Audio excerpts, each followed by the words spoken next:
Gitayog og magnitude 5 nga linog ang Matanao, Davao del Sur, Marso 4 ning tuiga. Sa impormasyon sa Fivox, natala ang magnitude 5 nga linog sa Matanao, Digo City, Magsaysay ug Bansalan sa Davao del Sur, samtang intensity 4 ang nabati sa Hagonoy, Santa Cruz ug Davao City. Tungod sa mong linog, dili mobos sa napulo ka mga estudyante sa Matanao National High School ang gitabang human nga nakasinati og pagkalipong.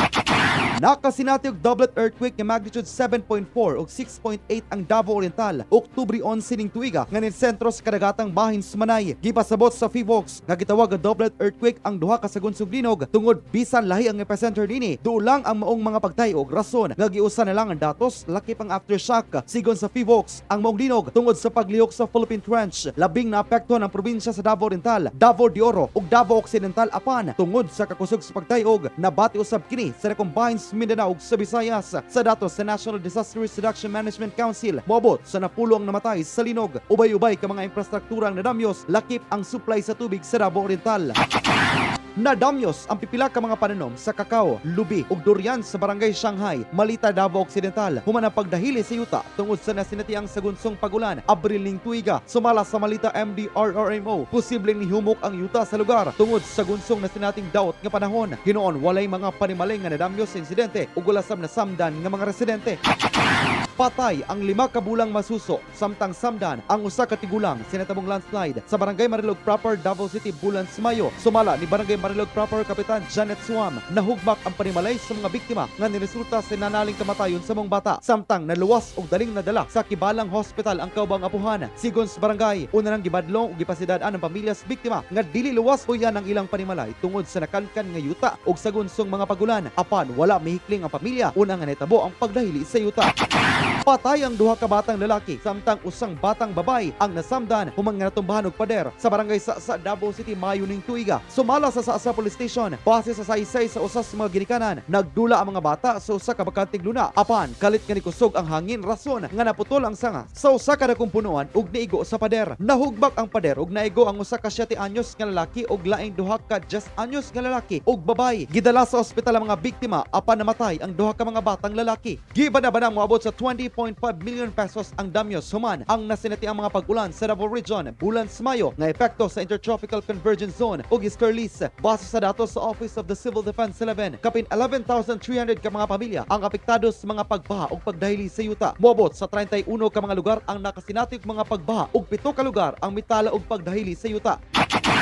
Nakasinati og pagkawala sa kuryente ang dakong bahin sa Jose Abad Santos, Davao Occidental, sulod sa pipila ka adlaw bulan sa Mayo. Sa impormasyon sa Davao del Sur Electric Cooperative Kundasoreco, natumbahan og lubi ang linyas kuryente sa sitio Kalungkungan sa barangay Kalumasa tungod sa sagunsong mga pagulan. Sumalas Dasoreco, nalisdan ang ilahang mga personal sa pag-ayos na damyos nga linya tungod sa pagdahili sa yuta. Sigon ni Ariel Acosta, ang head sa MDRMO Jose Abad Santos, nagpaygayon sila og clearing operations sa nidahiling yuta ug nidalit og libreng charging station gamit ang generator aron nga maka-charge og cellphone ug rechargeable nga mga suga ang mga residente.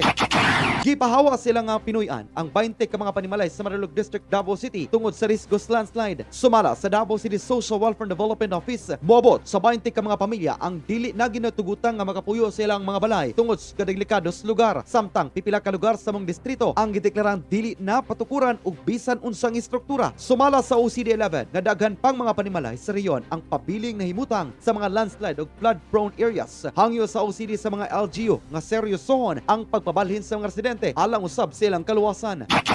Narescue sa mga personal sa Coast Guard substations Kaliklik ang 15 ka mga pasahero sa usa ka motor bangka nga naunlod sa kadagatan sakop sa barangay Limaw sa Samal District, Island Garden City of Samal, Hunyo ning tuiga. Sa impormasyon gikan sa Coast Guard Station Igacos, lakip sa narescue ang 8 ka mga minor de edad nga nagpangidaron og usa hangtod 13 anyos ug 7 ka hamtong nga nagedad og 22 hangtod 60 anyos. Base sa investigasyon gikan sa Peña Plata, ang bangka padulong sa barangay Ilang, Davao City alang sa pagtambong og family reunion apan nasugatan matud pa sa bangka ang mga dagkong balod hinungdan nga naginahine og kaunlod. Hinoon paspas nga namatikdan sa mga rescuers gikan sa 2 ka iladong dagkong resort sa Samal. Ang insidente hinungdan gaunang mitabang sa mga biktima una nga miabot ang PCG.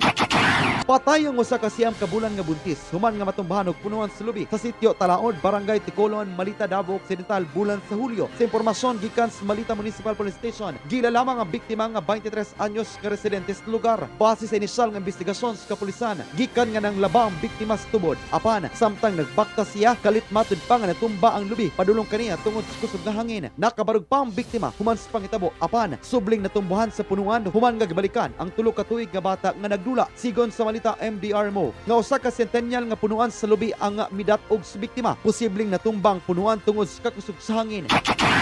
Patay ang upat ka tawo human nga gianod sa baha sa Mini Asikasik Falls sa Barangay Carmen, Baguio District, Davao City bulan sa Setyembre. Sa impormasyon gikan sa Davao City Police Office, usas sa mga biktima na gidadog 12 anyos og nakaplagan sa Barangay Kawayan, Kalinan District, samtang laing biktimang nakaplagan sa Barangay Riverside nga nagidadog 47 anyos. Laing biktima ang 11 anyos nga nakaplagan sa Talomo River ug usa ka 29 anyos nga nakaplagan sa Barangay Mintal. Una nasab nga naluwas sa otoridad ang dili mobos sa napulo ka mga individual human nga matrap sa kalit nga pagbaha sa lugar. Sumala sa DCPO, adunay 7 ka mga individual ang naabtan og baha sa Baguio District, samtang 12 ang naabtan sa Barangay Tamayong, Kalinan District. Saysay sa pipila ka mga nakalingkawas sa insidente. Kalit nga miabot ang kusog nga bulog sa tubig baha sa lugar. Hinungdan nga daghan kanila ang wala dayon nga magkahuas sa tubig ug natrap tunga sa mga dagkong bato. Subling gipasidad-an sa Davao City Disaster Risk Reduction and Management Office ng publiko nga hugtong ginadili ang bisan unsang aktibidad sa Mini Asikasik Falls sa Barangay Carmen, Baguio District, Davao City tungod sa peligros pagdahili sa yuta. Ingon man ang flash flood tuig 2022 gideklara ng danger zone ang maong lugar.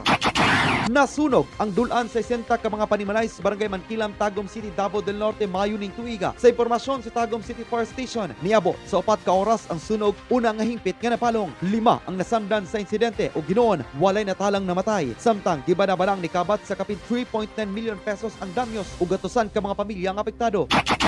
Bulan sa Agosto, gatusan ka mga pamilya ang apektado sa sunog sa Purok San Isidro, Barangay Agno proper, Davao City. Tungod sa insidente, temporaryong gipahikling ang mga biktima sa skate park o gym sa Leon Garcia National High School. Naghihimong evacuation center. Samtang ang uban nagtiner sa ilang mga kabanay. Sumala sa Davao City 4th District, paspas kanikanit ang kalayo tungod sa sagad sa mga balay. Gama sa light materials, gibanabanang mabot sa 1.5 million pesos ang damyo sa insidente.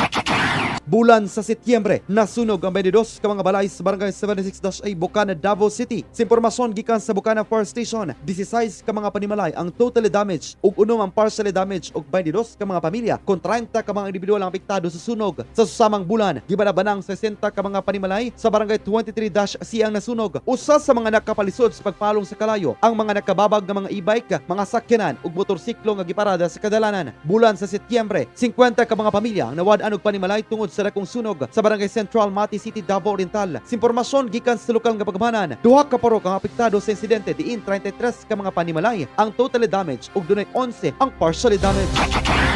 Ako si Super John Ryan Calonia lang sa GMA Super Radio. Dapat totoo!